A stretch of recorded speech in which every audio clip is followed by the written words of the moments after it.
to an episode of QI where I'll be asking quite interesting questions about questions and qualifications. I will be invigilating. The panel's phones have been confiscated, and joining me are the neatly underlined Nish Kumar, the slightly smudged Adi Adepitan,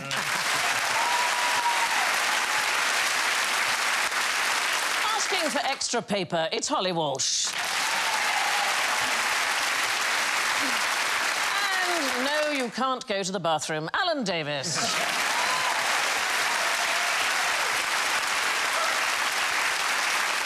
And their buzzers are all asking the really big questions. Holly goes... Where have all the flowers gone? Yeah, it's a good question, right? Yeah. Addie goes...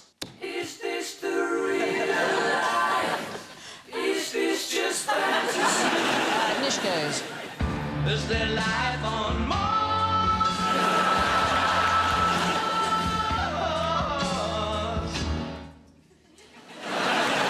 Alan goes... What's new, pussycat? There's the school bell. There are 8 questions tonight, and you should attempt 3 of them. Please show you're working.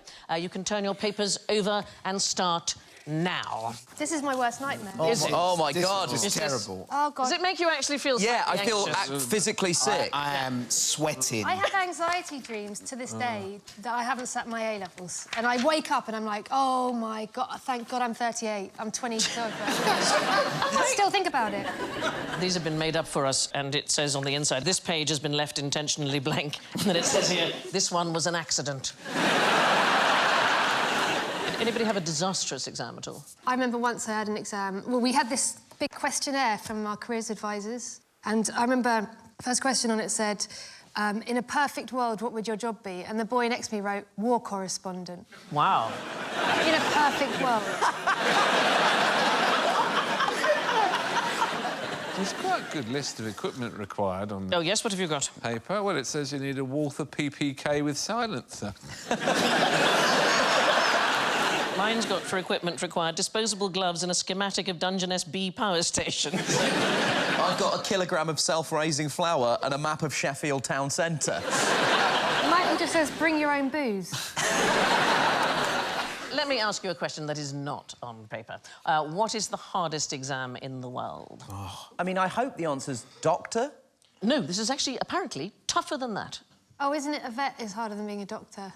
Because that's what vets always say. They're like, oh, doctors do it in 7. Yeah. We do it in 9 or Yeah, 11. with our hands up a cow's arse, yeah. What are you diagnosing there? I'm not a vet, darling, I've no idea, but... You're blacking your way through the exam. Yeah. Stick it up there. Yeah, exactly. Yeah. Sandy, I don't know why in your thing of you putting your hand up a cow's arse, you're also doing a banger move. Inside the cow, reaching out. Is it to get a job at Apple or Google or one of those? No, so it's to be in charge of something incredibly important and powerful. The Hadron Collider or something like that? I don't think the Hadron Collider is just things colliding a little bit, isn't it? It's really simple. Yeah, just stick to being a big thing. It's the test to become a commander of a Royal Navy submarine. Is thought to be the hardest exam in the world. It is, in fact, known as the Perisher. Officially, it's called the Commanding Officers Qualifying Course, but it's so tough that officers from other nations think it's the thing to take. The failure rate, it varies from year to year, but it's about 30 to 45%. Wow. And if you fail, you cannot serve on a sub in any capacity. You can serve in Subway, though. The elves have just told me that it's a myth about the 9 years for a vet training. It can be done in 4. I don't believe that, because I've met a lot of vets and they would... Maybe they were just slow, darling. It could have been done in 4. Right. It took me 9 years. Wait a minute, that one's a cow, and that one's a horse. When you're a doctor, you only have to know how one, organism works. But when you're a vet, yes, people come in with, oh, my stick insect's got eczema, and then someone else is like, this horse is going to explode! It's gonna blow. Is it ticking? That's the ultimate Trojan horse. Absolutely. It's simple. You just stick your hand up its arse and give it one of these. That's me unscrewing the bomb. I think animals are like cars. They all work the same way, really. We've spent a fortune on my cat. I've spent over £1,000 in the last 2 years on my cat. £1,000? Trying to make it into Yeah. a dog.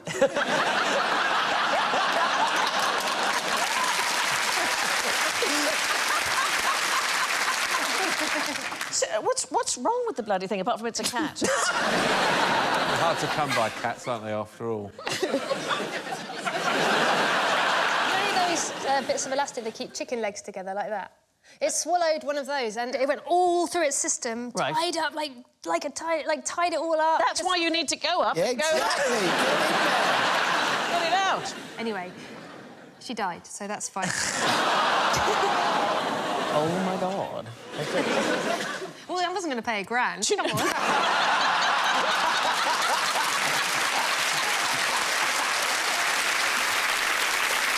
Right, so, submarines. They do 3 months of theoretical work. There are simulations and exercises at sea. They're kept sleep-deprived and stressed. They get them drunk and see how they operate with a hangover.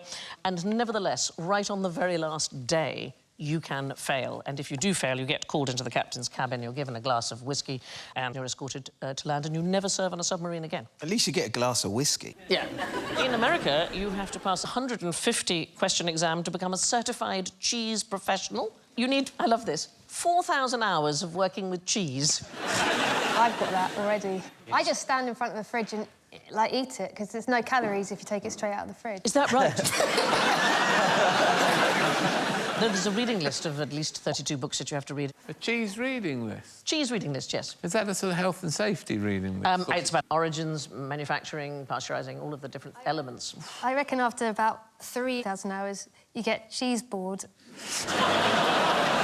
To get a master sommelier diploma, so in other words, to know everything there is to do with wine, you have to identify a wine by its grade, by its region, the year. And since 1940, only 200 people have passed the exam. Don't they get their noses insured for, like, hundreds of thousands of pounds? It's all about having a good nose. You can't smoke as well, because that kills all your taste buds and smell buds. Who wants to have a glass of wine without a Booze fag, and eh? fag. Oh, yeah, master sommelier, mate. I mean, this is absolutely true. I have never done cocaine, and I told a friend of mine that, and he said, it's a real waste of that nose. Right, moving on. Exam papers away, please. Oh, phew. Can you name the question in the least successful poll of all time? Should the United Kingdom be in the European Union?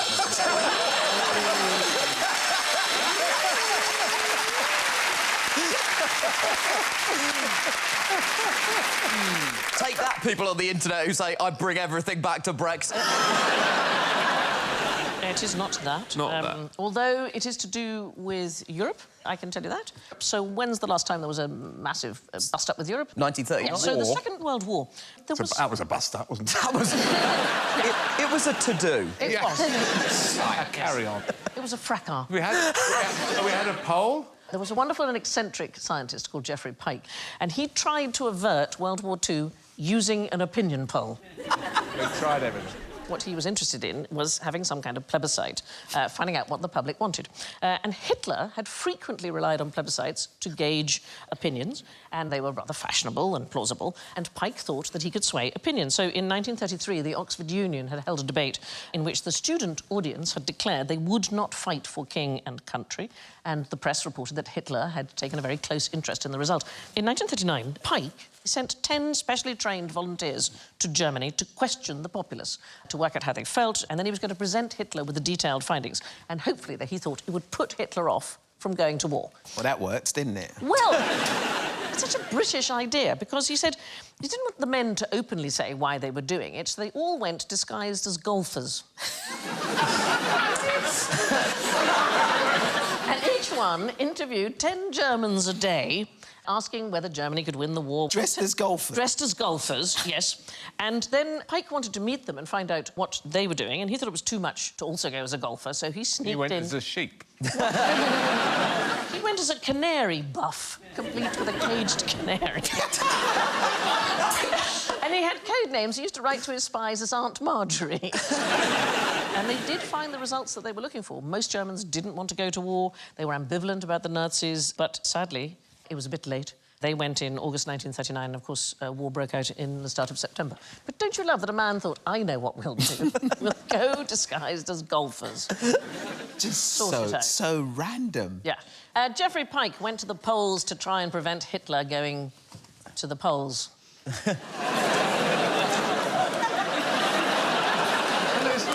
Happening now, you know.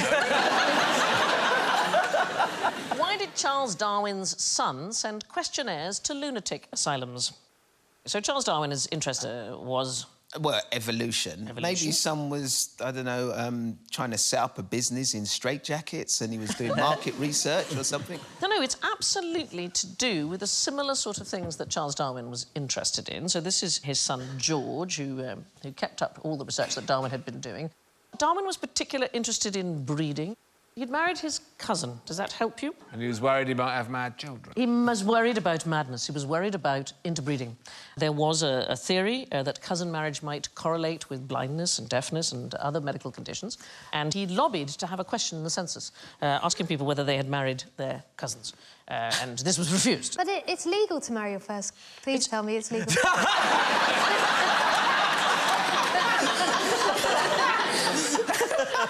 Yes, darling. OK, fine. It is entirely legal. So he was interested in interbreeding and cousin marriages, and his son, George, carried on with this, and he studied Burke's Landed Gentry and the Pall Mall Gazette and so on, and he sent questionnaires to various lunatic asylums to try and find out. And there was no unusual rates of inbreeding in asylums, but he did learn that the nobility are twice as likely to marry their cousins. As common as why might that be? They're all trying to keep the titles and Keep property the and dosh. stuff within... Yeah, keep the dosh within the family. Absolutely. Yeah. It's estimated that if you marry your cousin and you have a child, it's sort of 4 to 7% of the children will have birth defects, but that's compared to 3 to 4% for children whose parents are not closely related, so it's not that much of a difference. The real problem comes when you have another generation, then there's lots and lots of interbreeding, and then you get genetic defects. So they weren't allowed to ask whether you'd married your cousin, but the idea of regular census also caused trouble. That was proposed in 1753. I love this. Parliament said no. It would molest and perplex every single family in the kingdom. There was a man called John Rickman, and he wrote an article suggesting that people should count the population, because some people said the population was expanding too fast and some people said it was declining. So they were talking about 1,800. And he wrote and said, I think the government should count the people, and he should never have done that because he then had to run the census for the next 40 years. But there's some wonderful stuff in the census. In 1911, one man lists his lodger as Peter Tabby, who is Persian and employed as a mouser. And census official, no sense of humour, crossed it out and written, this is a cat. And a weird number of people working in billiard halls in 1911. Why might that be? Well, putting that down, but you suspect it's not their real Yes, so there was a occupation. sport where the people wanted to claim that they were still amateurs, but they weren't really. They were working professionally, but it would spoil the game if they claimed. Do you know what it was? Boxing? No, it's football. Football. Yeah, so you would put yourself down as a person working in a billiard hall. And a huge number of slaves in the 1911 census, and those were, of course, suffragettes. And the brilliant Emily Wilding Davison, on the night of the census, you had to put where you had slept that night. She hid in a cupboard in Parliament so that she could put Houses of Parliament as her address. And Tony Benn eventually put a plaque up in the cupboard you can go and visit and see where she hid. That would be an embarrassing one-night stand, wouldn't it? What? Hey, sorry about this. What's your address? I had to fill in the census and... Some people are introverts, some are extroverts. What kind of vert are you? I see myself as a very chilled-out person. Right. But, people who've come and watched me play basketball think that I'm absolutely bonkers and that I'm an extrovert because I hate the opposition, so I'll call them whatever and Really? Does it bring out an aggression in you? Well, do you know what? I don't notice it. I suppose when I've got someone in a headlock, then maybe that's fairly clear. Yeah. So if you had to pick introvert or extrovert, what would you pick? I think I'm a bit of both, actually. I think you would be right. I think, as far as we can tell, most people are, in fact, a bit of both. Do anybody know who came up with the idea of introverts and extroverts? Oh, Mr. Vert. Mr. Vert. First name, Per.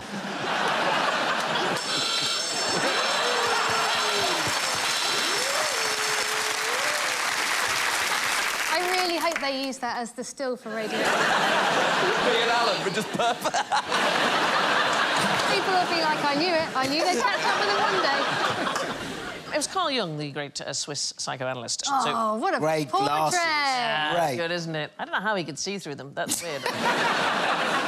So it's about your motivation. So either you get your motivation from within yourself, and that makes you an introvert, or from your surroundings and your relationships, and that makes you an extrovert. But Jung himself said that introverts and extroverts are the minorities, and we're mostly ambiverts. Ambivert. Ambivert. You're an ambivert. Yeah. You can vert with both hands. Nice. But it's very bad news for something called the Myers-Briggs type indicator. Oh, is Oh, that that's insanity. personality types? It's a personality test. Yeah. So it was invented by a woman called Catherine Briggs and then her daughter, Isabel Myers, and they worked on it together. They had no particular expertise in this area, and they developed it because Catherine Briggs met her future son-in-law, didn't think he fitted with the family, and wanted to find out why. So she developed this personality test and basically divides people into particular types of categories. So you get extroverts versus introverts, which we already know, not really a thing, and then sensing versus intuitive, thinking versus feeling, and judging versus perceiving. The thing about it is, it's really sort of nonsense, but it is used by HR departments around the world. 2 million people take this test every year in 26 different countries. In the USA alone, 200 federal agencies use it, and it really is ridiculous. It's a bit like the horoscope. You just can't divide the whole world up into 12 categories. Oh, that's classic Libra, that is. My dad was forced to take it at work. I don't know how he managed this, but I think he failed. The guy said I was basically a sociopath, and he told me, my mother and my brother, and we took, in his words, too long to respond. No, Dad! The problem with it is it's too binary. It's an either-or thing that you have to use to determine personality. Ridiculous. It's also self-reporting, so if you think, for example, that you're an extrovert, that is pretty much the result that you're going to come out with. The real problem is that about half the people who take it a second time come out with a completely different result, so it clearly doesn't work. The one I think is most extraordinary is the Minnesota Multiphasic Personality Inventory. I used that when I was dating. 566 questions, was that how many you put? Very choosy. Yeah. Did you marry well in the end, darling? Yeah, he's a psychopath, but yeah. Oh, fine. It was first written in 1943, and it's been updated a few times, but you basically just have to say true or false, OK? So I'm going to ask those of you who are able, please, will you stand up so that we can see whether you can pass my test here, please? There's a couple of people here dressed as golfers. OK. So, hands on your head for true, hands on your bottom for false. True or false? At times, I have a strong urge to do something harmful or shocking. Oh, my God, I can't put their hands. OK. True or false? I have never indulged in any unusual sex practices.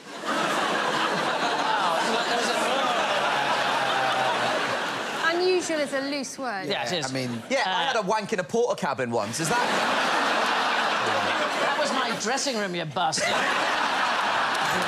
These are genuine questions from this test. I would like to hunt lions in Africa. True or false? Hardly anybody. There's quite a few.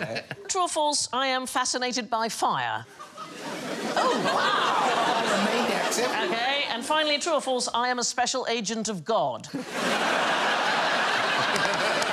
you very much. Right, applaud yourselves. That was very good. Very well done.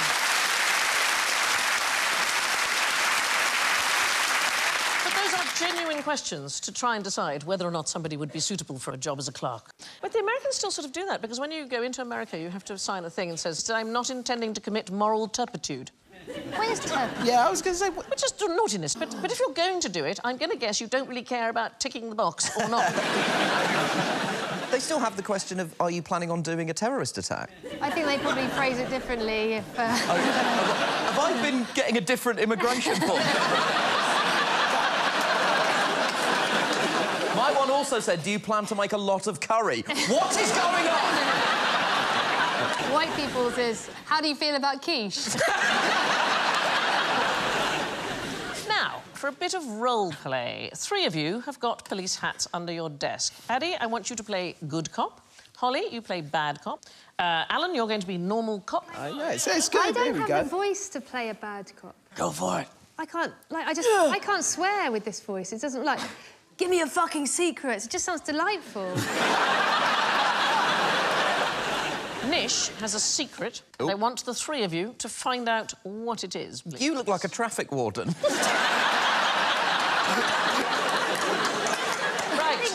Someone from the Village People. I think he's about to go to a hen night in Strip. Right,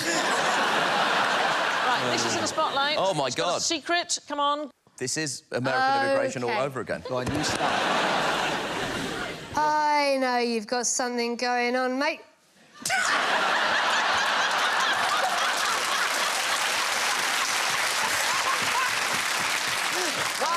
Leave it, you've gone too far. Oh, we're a comedian, are we? Actually, yes. No, you'd be nice. You'd be nice. It's a lovely beard you have there, Nish. Thanks very much, Addy. I've had it combed, and I also really love the fact that you've turned your policeman hat backwards and are wearing it like Samuel L. Jackson's Kangol. That's what I'm talking about. Hashtag time's up. We can't flirt at work anymore. Wait, hang on. You're supposed to be the bad cop. All right, Sonny, Jim. Sonny Jim. I'm sorry about this, Mr. Kumar. It's an absolute nightmare. It's like being interrogated by Dick Van Dyke in Mary Poppins. Just tell us what the secret is and I'll call her off. I haven't got a secret. I'm an upstanding member of society. I've not even taken cocaine, in spite of the size and volume of my nose. Good cop? Tell us your secret. No, that's not good. Go to it, be like, listen, sir, I'm terribly sorry. We switched round. Oh, we're switching round. Yeah. Tell us your secret, you... I think it's... Sonny Jim! Are you going to confess? I will confess to farting in Sandy's dressing room. Oh, my God. Nish farted in Sandy's... Get them to sign it. You have a right to remain silent but violent. I'm really worried, Holly. You're getting into it now. You're fine!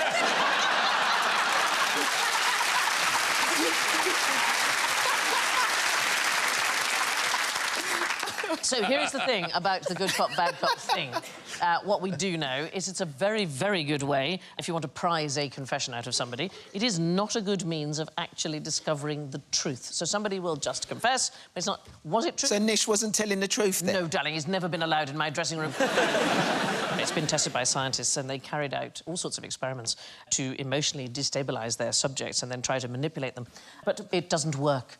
The thing that did work, which I think is really interesting, they did a test in America on people jaywalking across the road. So jaywalking in America is taken very seriously. They fine you quite heavily. Jay-wheeling as well. Jaywheeling, exactly. Just saying. Yeah. Shut it! Yeah, all right. So whenever somebody was seen jaywalking, a researcher blew a loud whistle, so they thought the police were right behind them.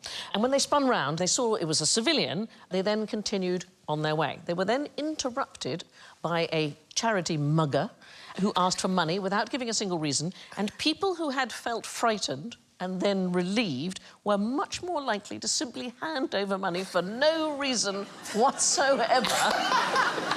People are much easier to manipulate when they've been through an upsetting experience. Anyway, good cop, bad cop is not much cop. Can you name the world's most dangerous snack? I don't like Turkish Delight. Do you not? Why do you not like it? I tried to flush it down the toilet once.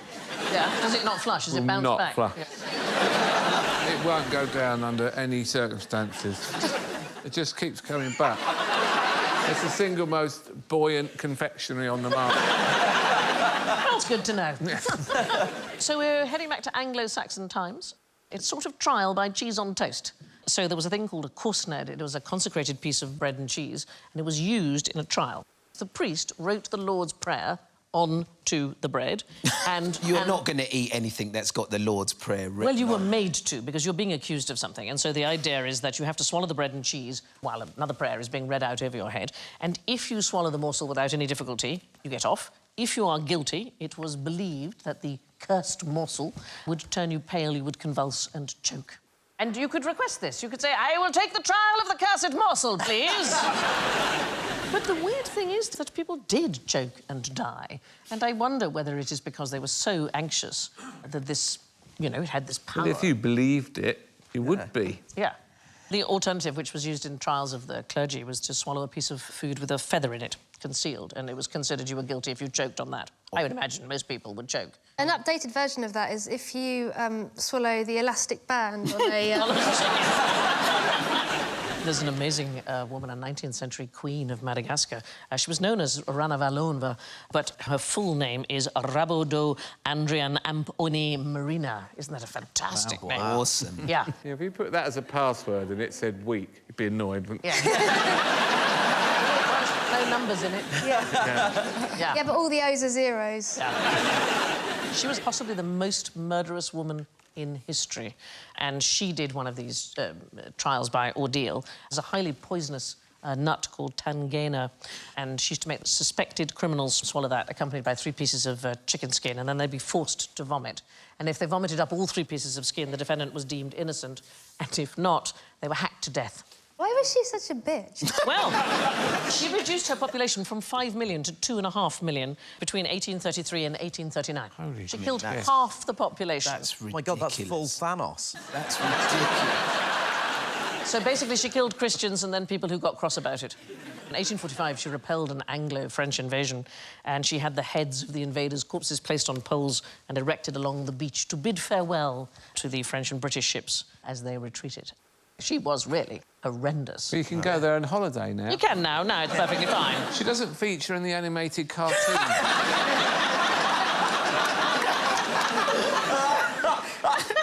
Never mentioned. And Rabodo Adrian Marina will be voiced by Scarlett Johansson. 2.5 million people in 6 years is unbelievable, isn't it? That's like, you know, you find that out on the 3rd date and you're like, I don't think we're going to see each other anymore. It gets to the end of Take Me Out. And he goes, there's one thing you should know. One of these 2 ladies is the genocidal maniac. Anyway, moving on. Why do English paintings have so many squirrels in them? I've never noticed a squirrel. But Well, we- that one. Are they sort of like symbols for nut hoarding? Is it because they had amazing agents and they just managed to get them in all the big paintings? Like the Kate Moss of Yeah, squirrels. exactly. Yeah. It's specifically 18th century paintings, and there's a possible reason. At the time, it was common to keep squirrels as pets. Apparently, they often walked around with their owners and they would have little chains and that kind of thing. But why would I ask you this question? Where do you think this question has come from? Oh, is this one of the first questions in the citizenship test? This is the one they should have asked instead of, do you want to be in or out of here? Squexit means Squexit.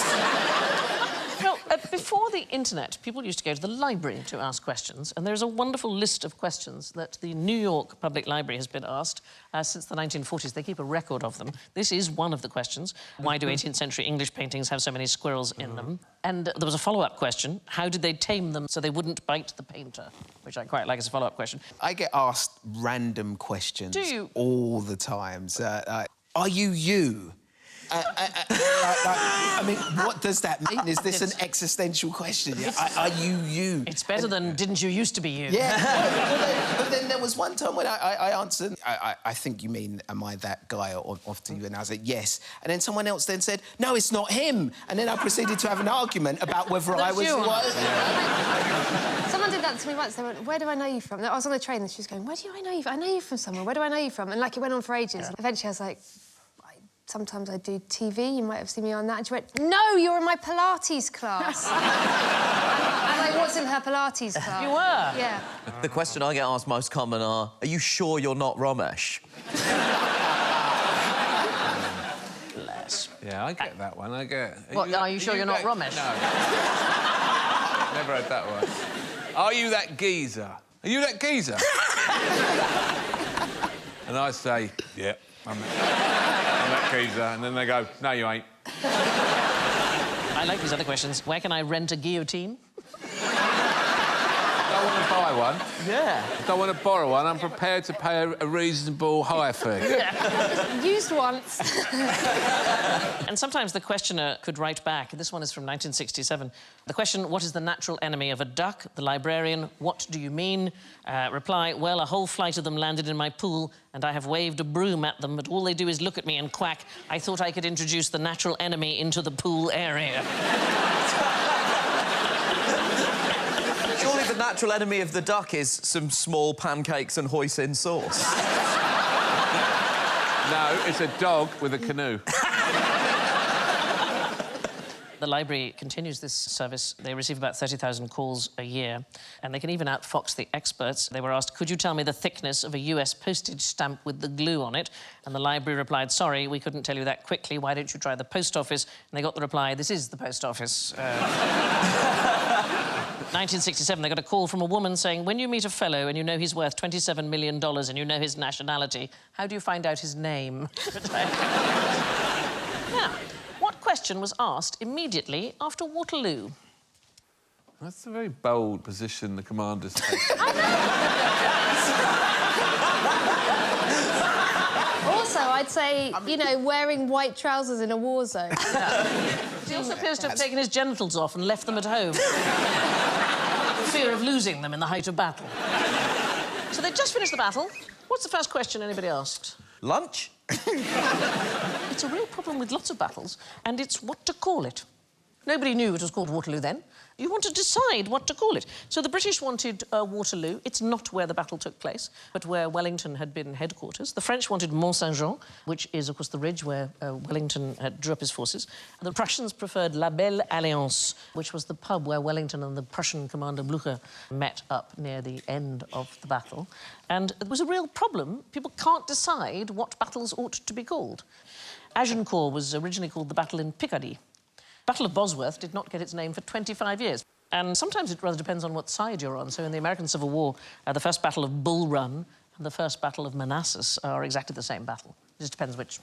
Oh, right, OK. But the weird thing is, in the wake of World War I, about 1,600 babies were named after battles or theatres of action. So you had children called things like Belgium and Calais. And then girls in particular named after battles. So you get things like Somalia, Verdunia, Dardanella. Richard Burton's brother was called Verdun, like about 900 other babies. And then after the war, of course, you get children called Peace and Armistice and so on. That child on the left is possessed.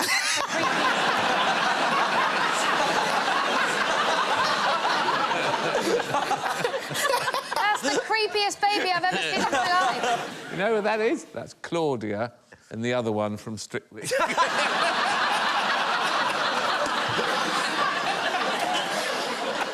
Just the other one, Tess. As babies. And now, to really test who's qualified for the job, we come to the question of general ignorance. Fingers on buzzers, please. What's the best thing for an exhausted bee? Is there life? Nish. Honey?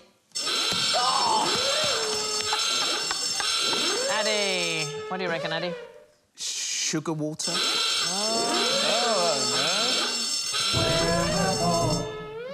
Speed. So here's the thing, never give it honey. The RSPB say feeding a tired bee honey, it's really a short-term solution. It needs nectar. Why are the RSPB wading in on this? That's not a bird. Keep their beaks out of it. They do all sorts of damage because, first of all, honey contains spores of bacteria, and it's perfectly possible the bee may pick those up and take them home and infect the entire hive. It needs nectar, is what it needs. Who's got nectar? I mean, really? They're called flowers. The thing is, darling, it either needs a rest, or it needs to be left alone so it will be encouraged to go and pollinate, or it could just be dying. In which case, the kindest thing is to sit with it and give encouragement, I think. Also, if you make the sugar too thick, you could block up the bee's proboscis. You could then stop it being able to get the nectar at all. I mean, there's nothing really good about giving any honey water or any sugary water whatsoever. Have more bee-friendly flowers in your garden is the best thing you can But do. that's not something you can do there and then. I mean, No, that's tricky. Just suddenly planting a buddleia just for the sake of it. Here's a few bee facts. Bees have furry tongues. They have long hairs to trap the nectar. But what sort of bees make milk? What sort of bees make milk? Boobies.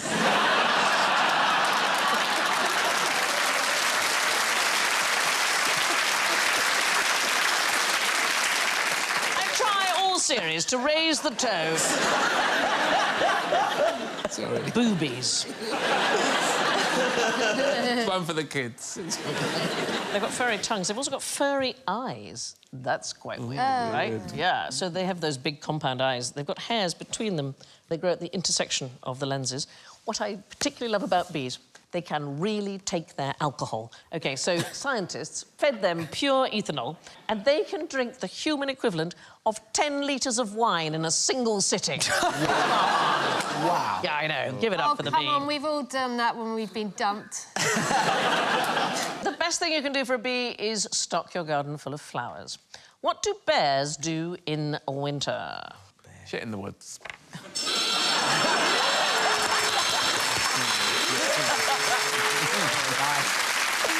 Well, obviously hibernate, right?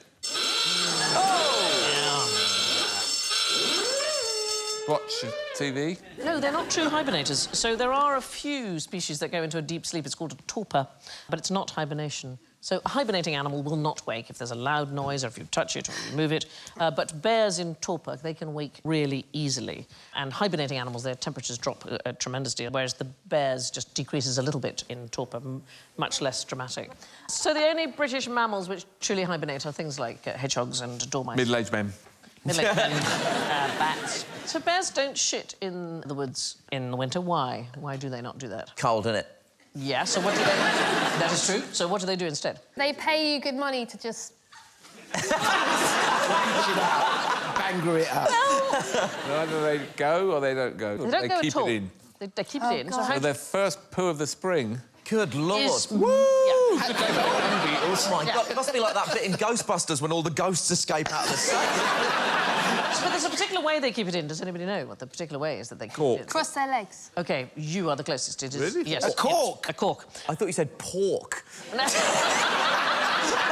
They use a small pig. Imagine my confusion when Yes. he says pork and you go, you're very close. They make a fecal plug. It's called a tap-in. It's sort of faeces dried out and hardened, and then they bung it up inside, and it stays that way for 6-7 months. Oh! And then shoots out in a massive... It is, let's say it's jettisoned in the usual way. Apparently it's not a terrible smell. The North American Bear Centre insists the odour is light and not unpleasant. Why do bears, when they're in torpor, suck their paws? Because they're holding in 2 months' worth of... They're just like... Oh, God! When they're bedding down, they sort of lick and suck them. Anybody know what the reason might be? Is it for moisture? Well, what they're trying to do is they have calloused foot pads, and they're just trying to get rid of them and encourage a fresh new foot. So it's basically pads. a pedicure. It is fundamentally a pedicure. And We they wake up in the spring with very tender feet. Desperate for the loo. Yeah. all the pine needles. Look, I'm just going to have to go where I am. They just fire themselves out of or into the woods. And the vet's I'm like, back. this bear is going to explode! It's exactly like that. Exactly. Anyway, moving on. Have a look at this sequence. It goes 1, 2, 4, 8, 16, 31. What is wrong with the sequence? Well, they're all doubling up, aren't they? Yeah. Apart And from then the last there's one's one... one... So it should be 32, what? It should be 32. So I love this because it is a sort of philosophical thing. The fact is, we simply don't have enough information here in order to give a single unique solution. So it would be that if everything was doubled... Sorry, I got my stick out. So if you have a quick look at this, so the sequence is actually the number of regions in a circle and divided by the lines connecting a number of points. So if you have a look here, here's the 1, and there's 1 point, so we have just 1 region. Here is the 2, so we have 2 points, and we have divided it into 2 regions. When you get 3 points like that, it divides into 4 regions. 4 points like this, 8 regions. 5, it becomes 16 regions, but when you have 6 points, there are 31 regions, and therefore it is a completely correct sequence that it should go 1, 2, 4, 8, 16, 31. So there are at least 2 valid answers. 32 just seems to us to be the more obvious one. But That's this because of the darts. What? 32. Is that in darts? Yeah. In darts, it's very important, if you can, to try to get to a double 16. OK. Because if you miss it, your next dart is probably going to be on a double 8. And if you miss that, you'll be on a double 4. Right. But if you're on a double and another double, double 17, for Yes. example, and you miss it and you hit the 17, you're not now on a double. you've got to get another odd number, Yeah. and then you can go on to a Yeah. double. How many it's best people- if you can Yes. to work to 32. Right. Are there any darts players in who'll back me up? Yeah. 3. The QI audience and the darts audience. I went to the Ali Pali darts at Christmas. Why? I had the best night of my life. You have to go in fancy dress. Half the people there are British and the other half are Dutch, and no one speaks each other's language, but you're best friends with them by the end of the night. Why? Sorry, why Dutch? It's because it's flat.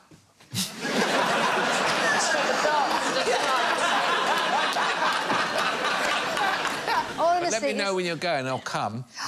And God, I love won't. that. So we're really... Is it an Olympic sport, darts? Is it an Olympic... No, should be, though. Anyway, I really, really like that we just didn't know enough to say what comes next, so it's a nice QI philosophical point. 1, 2, 4, 8, 16, 31 is a perfectly sensible answer as long as you're asking the right question. If you hold your breath underwater, what is it that makes you want to come up for air? I mean, the obvious thing is lack of oxygen. To breathe. That it's not lack of oxygen. Too much carbon dioxide. It is too much. It's the, yeah, exactly right. So, yes. It's our body sensing an excess of carbon dioxide, not a lack of oxygen. You can actually last more than twice as long as the CO2 reflex makes us think. So competitors of something called static apnea, this is an inexplicable thing you do, lying face down in the water and holding your breath. They learn to completely ignore this reflex and they force themselves to stay underwater until their oxygen has genuinely run out, rather than coming up when your internal CO2 sensors go off. So there's a guy called Branko Petrovic of Serbia. He currently holds the static apnea record. Imagine this. He's lying face down in the water. His record is 11 minutes and 54 seconds. I know it doesn't sound like it's going to be possible. Why would you do that? It is a proper sport. So here's the thing. If you breathe pure oxygen, first, it forces CO2 out of your body, so you can last longer. I mean, some people consider it cheating, but it is a way of doing it. Alexei Segura of Spain holds the record 24 minutes and 3 seconds. Holding his breath. Can he breathe through his bumhole? Not if he's a bear. No, certainly not if he's a bear. Stay in your seat, the bell doesn't dismiss you. I do. Let's take a look at the scores. In first place, graduating summa cum laude. Oh, my word, with minus 13. It's Holly. In second place, scraping through on a 2-2, frankly, with minus 14, Addy. In third place, with a fictional diploma from Trump University on minus 19, Alan. And in last place, with minus 27, barely qualified to wipe his own bottom, it's Nish.